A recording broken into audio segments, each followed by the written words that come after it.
नमस्कार। जनसंज्ञान में आपका स्वागत है। मैं दिलबाग सिंह धनखड़। अभी आप कई दिनों से देख रहे होंगे कि वेस्ट बंगाल के अंदर वक्फ बिल के विरोध में काफ़ी धरने प्रदर्शन हो रहे हैं, काफ़ी दंगे हो रहे हैं, काफ़ी लूटमार हो रही है वहाँ पर। और जो वहाँ गरीब मासूम या बेकसूर लोग हैं उनको वहाँ के जो जिहादी तत्व हैं वो उनको परेशान कर रहे हैं, उनको घरों से भगा रहे हैं।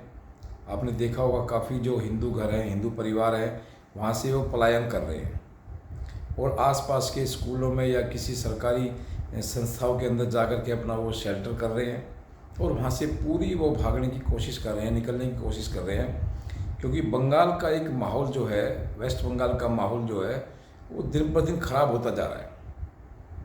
आपने देखा होगा पिछले भी कई चुनाव में, चुनाव से पहले भी और चुनाव के बाद भी, चुनाव के बाद बहुत ज़्यादा वहाँ घटनाएं हुई थी। काफ़ी लोगों को वहाँ परेशान किया गया था, हिंदुओं के साथ बहुत अत्याचार वहाँ वेस्ट बंगाल में अपने ही देश में किए जा रहे थे। लेकिन इस पर कोई भी सरकार, यहाँ तक कि हमारी सेंट्रल गवर्नमेंट ने भी कोई खास बड़ा एक्शन नहीं लिया। लेकिन इसी के पीछे अब थोड़ी सी इसकी आप तह में जाने की कोशिश करेंगे कि वक्फ बोर्ड के बिल के खिलाफ, खासकर बंगाल के अंदर ही, वेस्ट बंगाल के अंदर ही इतना जो दंगा प्रदर्शन या हिंसा जो हो रही है वो क्यों हो रही है, उसके पीछे एक बहुत बड़ा कारण है।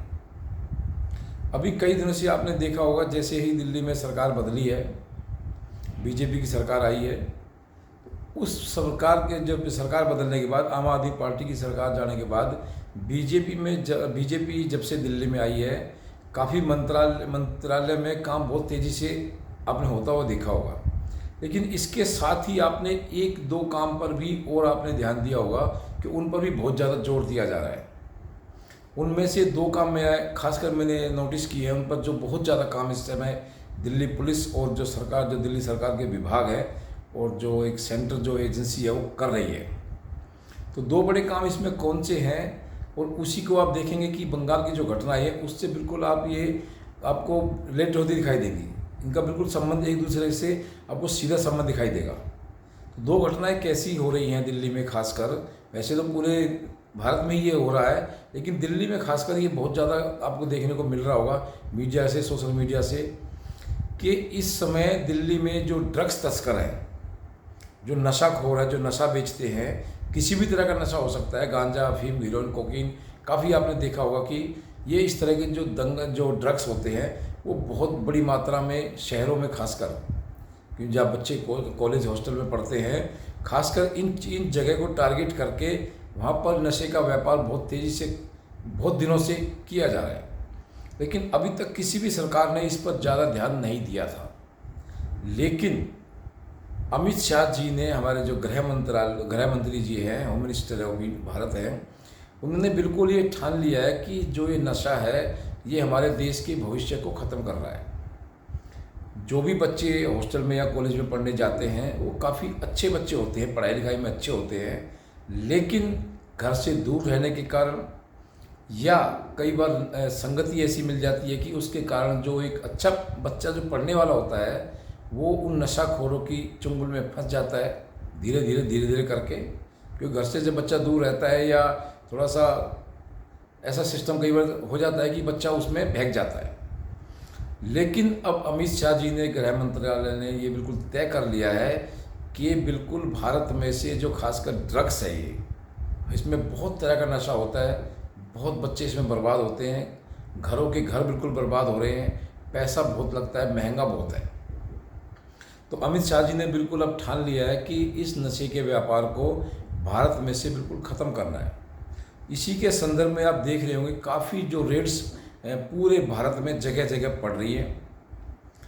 कहीं कभी बॉम्बे में पड़ रही है, कभी दिल्ली में, बेंगलोर में, यानी कि देश का कोई भी कोना आपको ऐसा नहीं लगेगा जहाँ पर ये अब ड्रग्स की जो तस्कर हैं उनके खिलाफ शिकंजा नहीं कसा जा रहा है। कहीं 1,000 करोड़ की का ड्रग्स पकड़ी जाती है, कहीं 5,000 की, कहीं 10,000 की, कहीं 6, यानी कि आप आंकड़े देखेंगे तो हज़ारों में होते हैं वो। यानी कि 2-4 लाख की ड्रग्स नहीं होती है, वो हज़ारों करोड़ों में ड्रग्स होती है। 1,000, 2,000, 5,000, 10,000 करोड़ की ड्रग्स होती है। आप समझ सकते हैं कि कितना बड़ा एक जो ड्रग्स का व्यापार है वो हमारे देश में फैला हुआ है, और हमारे जो देश की जो युवा नस्ल है, युवा पीढ़ी है, उसको बिल्कुल बर्बाद कर रहा है। तो इसी पर अमित शाह जी ने बहुत बड़ा कड़ा प्रहार किया है। ड्रग्स तस्करों पर इस टाइम बहुत ज़्यादा नकेल कसी जा रही है। और साथ ही जो दूसरा मुद्दा है वो है जो बांग्लादेशी हमारे देश के अंदर घुसपैठिया घुसे हुए हैं, बांग्लादेशी और रोहिंग्यास, दोनों पर इस समय हमारी जो दिल्ली पुलिस है या जो हमारी दूसरी जांच एजेंसियां हैं बहुत मजबूती से टारगेट कर रही है। आपने भी 2-3 दिन पहले भी खबर देखी होगी कि जो 5 बांग्लादेशी जो ऐसे पकड़े गए हैं जो कि उन्होंने अपना जो है लिंग भी चेंज करा लिया, यानी कि वो आदमी थे, अब आदमी से वो ट्रांसजेंडर बन गए, यानी कि हिजड़े बन करके वो दिल्ली में रह रहे थे। लेकिन जो हमारी दिल्ली पुलिस है वो जो उन्होंने टीम बनाई, उन्होंने उन 5 को पकड़ा और ये पर्दाफाश हुआ।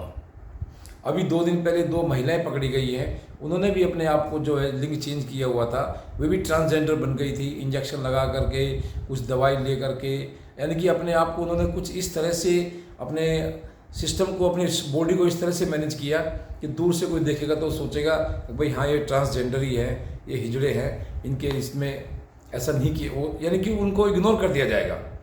आप समझ सकते हैं कि कितनी बड़ी साजिश के तहत, कितने बड़े एक आप समझ सकते हैं देश के विरोधी कितनी बड़ी घटनाएं को अंजाम देने के लिए इस तरह का भी काम किया जा रहा है। तो मेरा मानना ये कि आप भी इसको से भली भांति जानेंगे मानेंगे कि जो बंगाल के अंदर, वेस्ट बंगाल के अंदर जो इस तरह की जो दंगा प्रदर्शन हो रहे हैं, दंगा हो रहे हैं, उसमें इन बांग्लादेशियों का बहुत ज़्यादा हाथ है, क्योंकि वेस्ट बंगाल के अंदर बहुत ज़्यादा है, ये दिल्ली तक तो बहुत कम पहुँचे हैं, दूसरे स्टेटों में भी काफ़ी है, लेकिन वेस्ट बंगाल के अंदर तो बहुत ज़्यादा की बड़ी तादाद में, बड़ी मात्रा में है ये। और उनको ये खतरा भी लग रहा है कि अब धीरे धीरे शिकंजा हमारे ऊपर भी कसा जा रहा है, और जो ड्रग्स का पैसा था वो भी, उससे भी इनको मदद अब थोड़ी सी मिलनी मुश्किल हो गई है। एक जो वहाँ ISF उन्होंने धरना प्रदर्शन किया था, उस पर काफ़ी हौहल्ला मचा हुआ है वहाँ पर। लेकिन अब देखेंगे कि जो ये ड्रग्स तस्कर है और ये रोहिंग्यास हैं, बांग्लादेशी हैं, जो हमारे देश के अंदर घुसे हुए हैं, इनका आपस में डायरेक्ट संबंध है। ये जो बांग्लादेशी और जो ये रोहिंग्यास हैं, इनको ड्रग्स तस्करों से बहुत पैसा मिलता है, उनकी बहुत मदद की जाती है, जिससे कि इनको पूरे भारत में थोड़ा थोड़ा करके फैलाया जाता है, उनको सुख सुविधाएं दी जाती हैं। वरना ये वहाँ से भूखे नंगे आते हैं और यहाँ आकर के इनके पास पैसा भी होता है, पूरे इनके पास डॉक्यूमेंट भी होते हैं, तो ये सब कहाँ से आता है? आप अंदाज़ा लगा सकते हैं कि कोई आदमी अपना शरीर ही पूरा परिवर्तन करा रहा है, एक अच्छे भले आदमी से वो अपने आप को ट्रांसजेंडर बना रहा है, लेकिन क्यों? सिर्फ इसलिए कि वो भारत से ना जाए और यहाँ अपने आराम से भारत की हर सुख सुविधा को वो लाभ ले।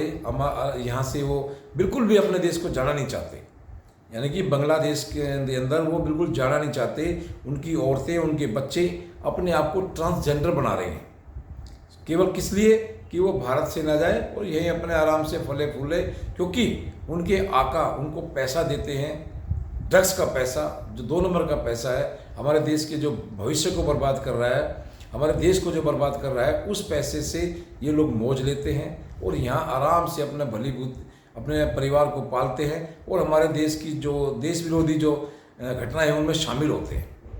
तो इस समय मुझे लगता है अमित शाह जी ने बिल्कुल इनकी नस पर वार किया है, इनकी बिल्कुल जड़ पर वार किया है कि अगर इस तरह से हम ड्रग्स का रैकेट हम तोड़ेंगे तो ये अपने आप बिल के बिल से बाहर निकलेंगे, और ये बिल्कुल हो भी रहा है।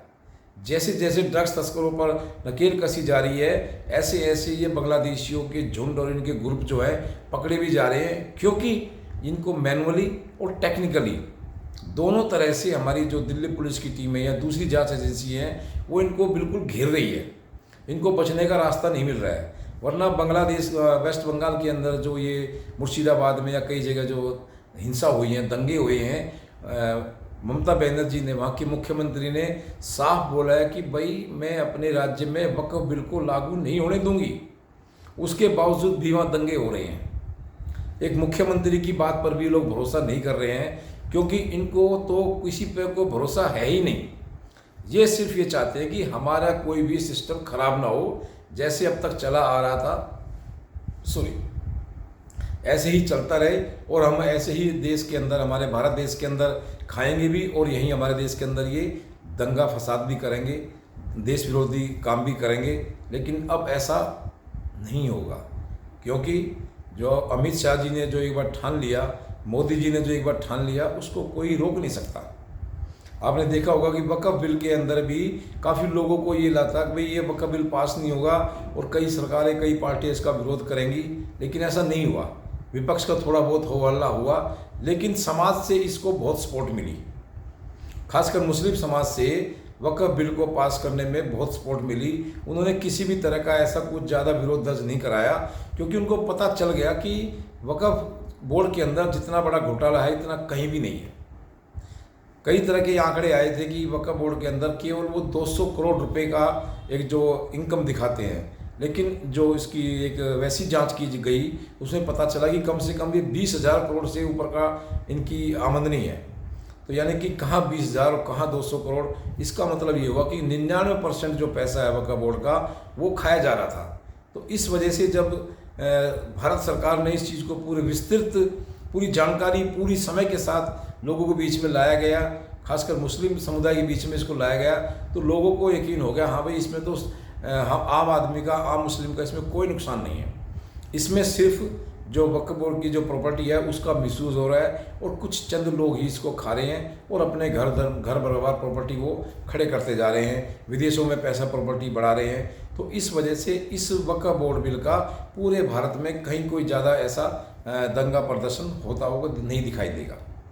लेकिन बंगाल के अंदर ही क्यों हो रहा है? क्योंकि वहाँ ये बांग्लादेशी हैं, इनको वहाँ यूज़ किया जा रहा है। जो ड्रग्स का पैसा है उसके ज़रिए उनको वहाँ मोहरा बना करके, वो तो खैर रखे इसलिए जाते हैं कि उनको किसी तरह से देश विरोधी ताकत कामों में उनको इस्तेमाल किया जाए। तो आप समझ सकते हैं कि जो अमित शाह जी ने जो ये टारगेट बनाए हुए हैं, खासकर 2 चीज़ों पर मैं कई बार देखता हूँ कि मुझे लगता है कि हाँ इन 2 चीज़ों पर बहुत दिनों से काम नहीं हुआ था। एक बांग्लादेशी जो हमारे देश के अंदर घुसे हुए हैं, दूसरा ड्रग्स तस्करों पर। लेकिन अब इन दोनों ही पर बहुत मजबूती से काम किया जा रहा है, क्योंकि हमारे देश की अर्थव्यवस्था पर को भी ये बहुत ज़्यादा खोखला करते हैं। हमारे देश का बहुत पैसा भी बाहर जाता है, इसलिए हमारे आसपास की जो बॉर्डर का एरिया है उस पर भी अशांति रहती है। लेकिन जैसे जैसे आप देखेंगे इस पर जैसे जैसे सिकंदा कसता जाएगा, आपको ये जो बिल में घुसे हुए हैं जो देश विरोधी ताकतें, वो अपने आप बाहर निकलेगी और सरकार उनको दबोच लेगी। अभी आपने जैसे देखा होगा पीछे जो नक्सलवाद है, नक्सलवाद हमारे देश के अंदर बहुत ज़्यादा फैला हुआ था। हालांकि इसमें थोड़ी सरकार की भी कुछ पॉलिसी में कमी होती है, लेकिन धीरे करके उसको पूरा कंट्रोल कर लिया गया है। अब छोटी मोटी घटनाएं बची हुई हैं, वो भी थोड़े बहुत दिन में शायद उसको भी हमारी सरकार जो है आराम से कंट्रोल कर लेगी। लेकिन आप देखेंगे कि इन सब के बावजूद जो सबसे बड़ी जो इस समय हमारे देश के अंदर जो मैं मानता हूँ प्रॉब्लम नशा है। क्योंकि अगर हमारा देश कितना भी तरक्की कर ले, अगर हमारे बच्चे, हमारा भविष्य, हमारे देश की जो नई युवा पीढ़ी है वही खराब हो जाएगी, तो उस ऐसे पैसे का, ऐसे विकसित देश का, ऐसे विकसित भारत का, इतनी बड़ी इकोनॉमी होने का क्या फ़ायदा है। तो इस समय जो हमारे मोदी जी, प्रधानमंत्री जी है, या अमित शाह जी है, या जो उनकी और भी जो उनके सलाहकार हैं, उन्होंने बहुत ही अच्छे तरीके से सोचा है देश के भविष्य के बारे में, देश के बच्चों के भविष्य के बारे में, कि इनको अगर बचाना है, देश को आगे विकसित करना है, तो हमारे देश में से नशा और ये बांग्लादेशी, इनको तो साफ करना ही होगा, तभी हमारा देश आगे बढ़ सकता है। अन्यथा कितना भी विकास आप कर लो, उस विकास का कोई फ़ायदा नहीं होगा। क्योंकि जब हमारी युवा पीढ़ी ही बर्बाद हो जाएगी, खराब हो जाएगी, तो उस पैसा का या विकसित भारत का दूसरे देश के लोग आकर के ही इंजॉय करेंगे, मज़े लेंगे, उसको भोगेंगे। इस समय हमारी सरकार ने जिस पर प्रहार किया है ड्रग्स तस्करों पर, ये बहुत मजबूत और बहुत अच्छा, और लॉन्ग टर्म में इसको हमारे देश को फ़ायदा मिलने वाला है। क्योंकि इससे कई जो गैंग चल रहे हैं, या जो आप समझ सकते हैं कि जो एक देश की विरोधी ताकतें चल रही है, उनकी कमर टूटेगी। उनको जो फ्री का पैसा है वो उनको नहीं मिलेगा। तो आगे आने वाले टाइम में आप देखेंगे जैसे जैसे हमारे ड्रग्स तस्करों का धंधा बंद होता जाएगा, हमारे देश के अंदर शांति भी आएगी, और जो ये चूहे जो बिल में घुसे बैठे हैं बांग्लादेशी खासकर, ये बाहर निकल कर आएंगे और हमारी सरकार इनको दबोच करके तुरंत बाहर फेंक देगी। तो आज की वीडियो में इतना ही। आप इस वीडियो पर बने रहें, लाइक शेयर सब्सक्राइब करें। आपका बहुत बहुत धन्यवाद।